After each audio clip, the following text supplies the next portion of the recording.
I read 8 books in July. I had 3 5-star reads and 2 DNFs. So we're going to go through each book and I'm going to tell you what I thought about each one. And I have a lot of opinions. I have a lot of opinions. Also, this is my first long form YouTube video. So hi, welcome to my channel. Actually, technically, I started doing YouTube in 2020, not even 20, it was 2008. I started doing YouTube in 2008, but at some point in my life, I stopped. And I wish I kept going because I feel like I would be a millionaire by now if I kept going, but I did not. I'm also an actress, and for some reason, I felt like my YouTube channel as an adult had to be like only my acting stuff, even though my TikTok and my Instagram are not just about acting. They're about my love of books, my love of beauty and lifestyle, and just like literally everything. A couple weeks ago, I was like, what am I doing? I gotta get back on YouTube. Gotta get back on YouTube. So anyway, hi. I'm back on YouTube. And please don't go looking for my other channel. I unlisted most of the videos. And they're really embarrassing. So anyway, books. I'm going to go in order of worst to best. So I guess we will start with the DNFs, which, I'm not a huge DNFer. Usually I finish the book out of spite so I can rate it negatively on Goodreads. I got too much to do. I don't want to read books I don't want to read. You know what I mean? In last place has to be the book I DNF'd the earliest, which is Please Don't Go by Salvador. Now, I had really high hopes for this. One of my really good friends gave it 5 stars. I know a lot of people really liked it.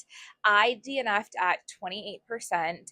This is a baseball romance, but both of the main characters have trauma. There's lots of trigger warnings. So, I mean, I'm not recommending the book. So I'm not going to influence you to read it. But if you do decide to read it, read the triggers because there's some heavy topics. I did not feel like the writing was very good. I had a really hard time with the writing. I felt like the author really needed an editor. And if she had an editor, I think she maybe needed a different editor. There was a lot of like repetition, repetitive words, repetitive language. I thought the writing just felt kind of amateur. I don't even really know how else to describe it. I felt like it's a book that like really both main characters have so much trauma and so many things going on, and I just immediately didn't really feel like we were getting like a really deep like we're really going deep enough, which I feel like we need to be really deep in order to like deal with these topics. So I DNF'd and I decided why keep going? Like for what? Why keep going and for what? And I'm sad about it. I am really sad about it. My friend is upset with me, but I don't I'm sorry. I DNF'd and I don't recommend it, frankly. My next DNF this month is The Fundamentals of Being a Good Girl by Julie Murphy and Sierra Simone. Now, I had an Afterlight subscription and I kept forgetting to skip the month. So I got it at some point last year, this special edition copy of Fundamentals of Being a Good Girl. In July, I really decided I needed to make my way through my physical TBR because I have about, I think like 86 books on my bookshelf that I haven't read. So I was like, this looks fun and spicy. And honestly, I was so bored. I was very bored. I found myself literally not giving a flying F about any of the characters. And it is spicy, like it's really spicy. It's called Fundamentals of Being a Good Girl. But I just literally didn't care. I didn't care about anything or anyone that happened. I didn't care about anything that happened or anyone in the book. I honestly can't even really remember. Oh, he's a single dad, she's a nanny, which is usually my favorite trope. I love a single dad nanny book, which is why I was like, yeah, let me he's a professor, she's like an adjunct professor as well as a nanny, but then like she's like a former politician's wife. I don't know. It just was not for me. So I DNF'd. Okay, now getting to the books I actually finished. Oh, this is another one I really didn't like. To be fair, I think if I had finished Please Don't Go, I would have rated it higher than this book. Picking Daisies on Sundays by Liana something. This is another book I felt like was written very poorly, and it felt really amateur, and I thought the main character was so annoying. It's just really hard for me when like a main character consistently throughout an entire book is like, he doesn't like me like that, he doesn't like me like that, he doesn't like me like that. And then the like male main character will be like, I like you like that. So anyway, I didn't like this, and I cannot recommend. I thought it was actually actively a really bad book. But this is one I finished out of spite. So I did rate and review it because I finished it. What's next? Out of the Woods by Hannah Bonham-Young. I gave this a 3.25. This was fine. This was just so fine. I really liked Out on a Limb. I thought it was fine. This is the second book after Out on a Limb. This is the Out on a Limb girl's best friend and her husband, high school sweethearts, been together forever. It's a marriage in trouble book, which is not my favorite trope, but it didn't really feel like the marriage was in trouble. There really was no conflict between them. They go to an adult summer camp to try to rekindle their relationship, but there really wasn't anything wrong with their relationship. It was more just about her needing to kind of like find herself. But they got in like a really big fight in the beginning of the book, and that's why they went to the camp. And I just found it just kind of boring. I just found it really boring. There was no real conflict between them. Even the third act conflict, it was just kind of like, I don't want to give any spoilers away because it was fine. It was fine. It was fine. What was my other opinion about this? I forgot. Oh yeah. So there's spice while they're camping. It gave me the ick. Like, don't remind me that they haven't showered in days. Just like, don't remind me. I don't need the reminder that they're dirty. At one point she like wet wipes herself before they hook up. I just, like, I get that you need to have that in order for people to be okay with the spice, but for me, I just am like, everyone's dirty. This is gross. Okay, what's next? Okay, we're getting into the good stuff. Our Perfect Storm by Carley Fortune. This was my book club's book for the month. I gave this a 4.75. I definitely recommend it. I listened to the audiobook. Great audiobook. It's a duet.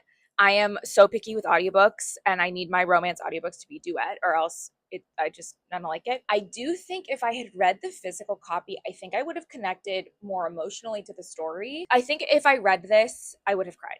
And so I kind of wish I had read it, but the audiobook was amazing. The narrators were great. I did have to speed up, which I never speed up because her voice annoyed me at first. But once I sped up, we were fine.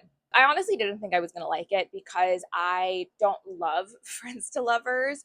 I specifically don't love best friends to lovers because I'm like, make me believe that you're both hot and attracted to each other and you're best friends and you've never gotten together. Like, I don't believe it. And also the book opens with her getting married to someone else. So I was like, I'm going to fucking hate this book. And I didn't. I thought Carley Fortune managed to absolutely save it for me. I felt like she did a good job at reasoning why they weren't together, you know? And also I think like I'm going to put that down. I think for me, a big issue I have with a lot of friends to lovers books is the core conflict is, I don't want to ruin the friendship. I don't want to ruin the friendship. He's so hot and like we have so much sexual tension and we know everything about each other and I love him so much, but I don't want to ruin the friendship. I'm just like, why not? You like, to me, it just doesn't make sense to me as someone who my husband is my best friend. Like, wouldn't you want to marry your best friend? I don't know. This book, she says it twice, and both times it's shut down. It's not the core conflict of the book. They don't rely on it as a trope of like, I'm gonna ruin the friendship, which is another reason why I really liked it. There's a whale metaphor through this that I loved. I thought she kind of goes on a personal journey that I really believed in. Yeah, I thought this was great. I love Carley Fortune, and this was a 4.75, and I loved it. One of my 5 stars this month was a reread. So we're going to put the reread next. Just because it's a reread, I don't feel like it can be ahead of my other two because the last 3 are all 5 stars. Shield of Sparrows by Devney Perry. This was a reread. I listened to the audiobook. I actually listened to the graphic audio this time. Highly recommend. 5 stars. I love this book. It's a romantasy, but I don't feel like it feels like every other romantasy out there. Monsters play a really big part of the book and add a lot of like excitement and conflict and like, I don't know, just add something to it. It's enemies to lovers. I just loved it so much. This is a book that has plot twists that I truly did not see coming. I loved it. I think Shield of Sparrows is amazing. Highly recommend the regular audio and the graphic. But for Shield of Sparrows, the regular audiobook is not duet. I do think the narrator does an incredible job, but the graphic audio is a full cast with music and sound effects. The sequel, which, spoiler, is one of my top reads of the month, probably my number one read. The sequel is a duet audio. Before we talk about that, we are going to talk about Check and Mate by Ali Hazelwood. 5 stars. Highly recommend. This has been on my shelf for maybe 2 years because I just was like, I don't really want to read a YA romance. I loved it. It was so good. They're like both like, I don't know, I think she's like 18 or 19 and he's like 20 or 21. They're both really good at chess. And it's like a sports romance, but with chess.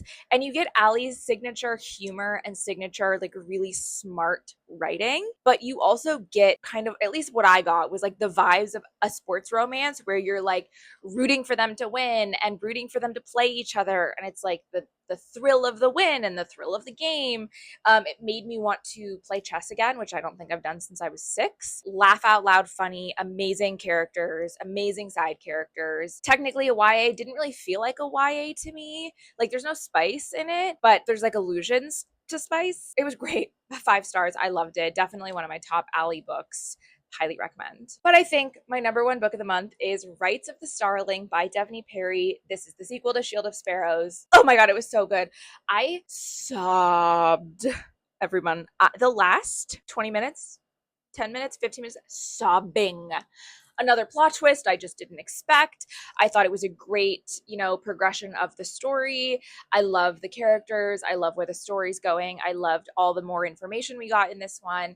This, I did the audio book, just the regular audio, because for some stupid effing reason, the graphic audio, part 1 came out in July. Part 2 is not out till September. Make it make sense. Make it make sense. But the regular audiobook is Duet. It was amazing. 5 stars. Highly recommend. I love this series. It's one of my favorite romantasy series. I think it's so underrated. I think not enough people are reading this. It's truly just so good. So that's my number one read of the month. Okay, I'm sweating. What's really exciting to me about YouTube is this video is 16 minutes long, and like that's fine. I'll definitely edit it down, but when I film for TikTok and I finish my video, I'm always like, oh my god, how am I gonna edit this down? How am I gonna edit this down? And apparently, so I've heard, people on the YouTubes, they like watching long content. They like watching long form content. And as a certified yapper, I'm really excited about the prospect of not having to literally edit out every single thing I say, because usually I edit out like my personality to try to just make people want to, not scroll. Anyway, that's it. Those are the 6 to 8 books I read this July. It's such a bummer for me because I read a lot of the 2 books I DNF'd, but I feel like I'm not allowed to count them in my count. I am at 46 books out of 100 is my reading goal. Last year I read 175 books. That was a little too many, so we bumped it down to 100.